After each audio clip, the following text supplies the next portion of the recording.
Hello dear students. In last lecture, we studied about Frederick Griffith's transforming principle experiment, which experimentally proved that it is the DNA which is responsible for the process of transformation. So, it was experimentally proved that it is the DNA which is acting as a genetic material. But still, many scientists were not convinced. They had an opinion that it is the protein also along with DNA which acts as genetic material. So today we are going to study another exceptional and revolutionary experiment which totally changed the scenario and which proved that it is the DNA which is the genetic material. And this experiment is called as the Hershey and Chase experiment, which was performed by Alfred Hershey and Martha Chase in 1953.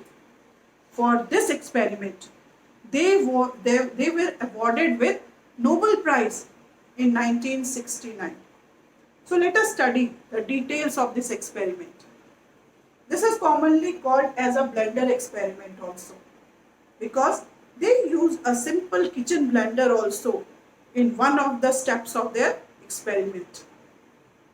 So this experiment, before going into the details of the experiment, let me tell you what did they use here. They used a bacteriophage P2. What is a bacteriophage? Bacteriophage is a type of virus which attacks the bacteria. So they used the bacteriophage T2, which had only two parts in its body. One is the protein capsid and other is the inner core, which is made up of DNA. Okay. And they used the bacterium E. coli, Escherichia coli. Now, if you study the physiology of the bacteriophage with respect to bacteria, the bacteriophages attack the bacteria. First, they infect the bacteria, they get into the body of the bacteria and make the bacteria to produce more of the bacteriophages. And when a large number of bacteriophages are produced, they break open the bacteria.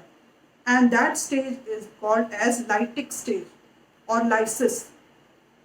So, Hershey and Chase used this mechanism only, but their experiment restricted between the infection stage and before the lytic stage. Okay, so they did not wait till the lysis.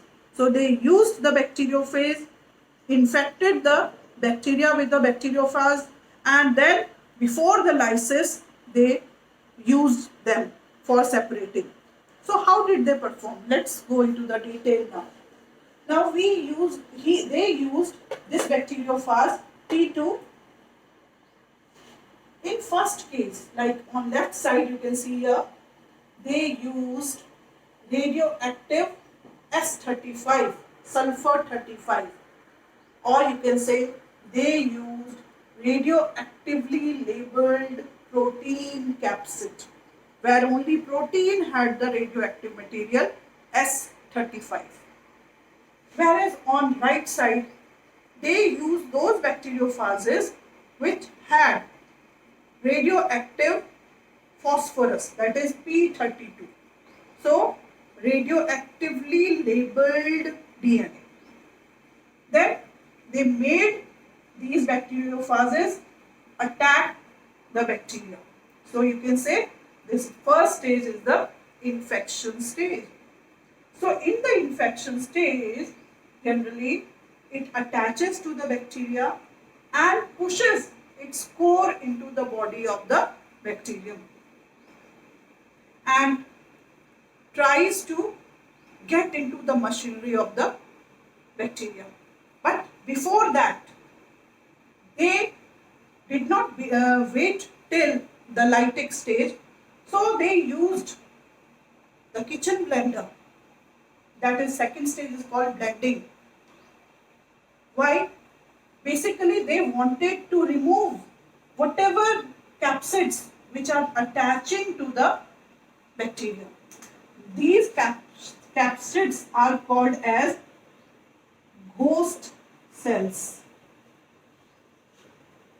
Okay, so by using the blender, these host cells or the empty capsids were removed from the bacteria. So now in the culture, there are two substances. One are the bacteria, other are the empty cases which are called as host cells. This was second stage. Now third stage, whatever material they got, they centrifuged it. So after centrifugation, they got two parts. The upper part is called as supernatant and lower part is called sedimentation. So in the supernatant, only the host cells were there.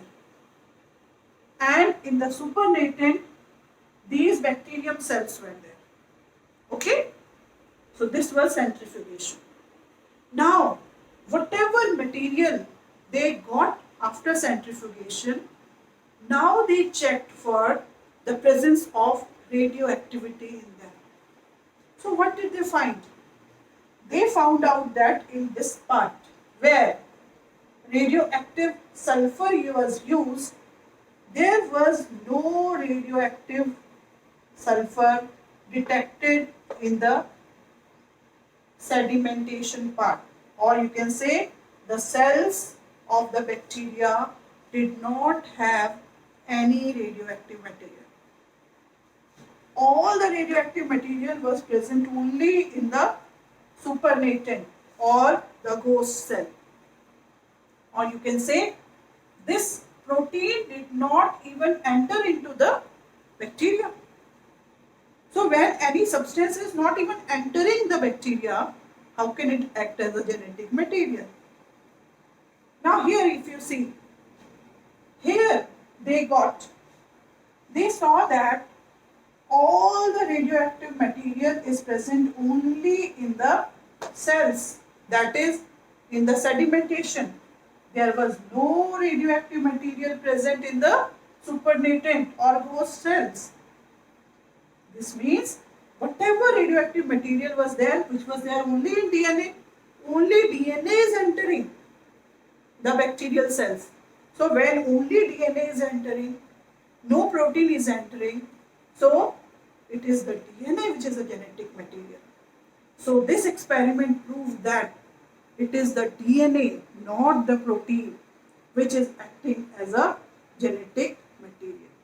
So in this way, this experiment totally removed all doubts that it is not the protein which is acting as genetic material. It is only the DNA which is acting as genetic material. I hope you have understood this experiment. This experiment along with a very colorful diagram is given in your book also. Now let's see that. It is very important.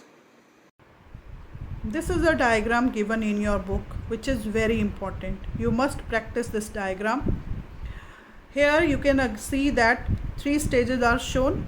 First is infection stage, second is blending stage, and third is centrifugation stage. And you can see 2 types of bacteriophages. On the left side, the bacteriophages had only radioactively labeled sulfur, that is protein capsids are radioactive, whereas on right side it is P32, radioactive phosphorus, where you can say only DNA is radioactive labeled. Now you can see the infection stage, then blending stage. Through infection stage, the genetic material is introduced into the body. By the blending stage, whatever the empty capsids which are called as host cells, they are attached to the bacteria, they are removed. And third is the centrifugation, where they are separated into two parts. One part is called supernatant, which has only the empty cases, that is ghost cells, and other is the sedimentation, which has got the bacterial cells. So you can see, compare that. On the left side, all the radioactive matter was present only in the supernatant. There was no radioactive matter in the bacteria or in the sedimentation. Whereas on right side, all the radioactive matter was present only in the sedimentation, that is bacteria.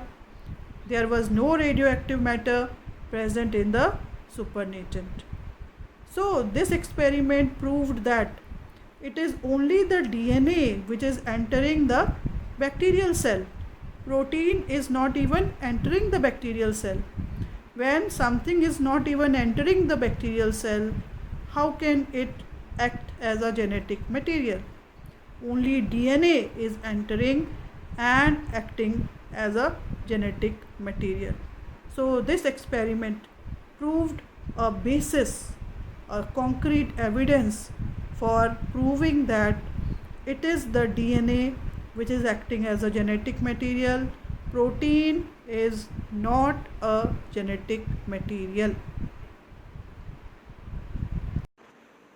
So I hope you must have understood it very well. These two experiments, that is transforming principle experiment and the blender experiment, they both are very important. Many a times what happens in set 1, they ask the Frederick Griffiths experiment, that is transforming principle experiment. In second set, they may ask the blender experiment. So these two questions are for 5 marks. So please practice them, and they are very important from exam point of view. Thank you very much.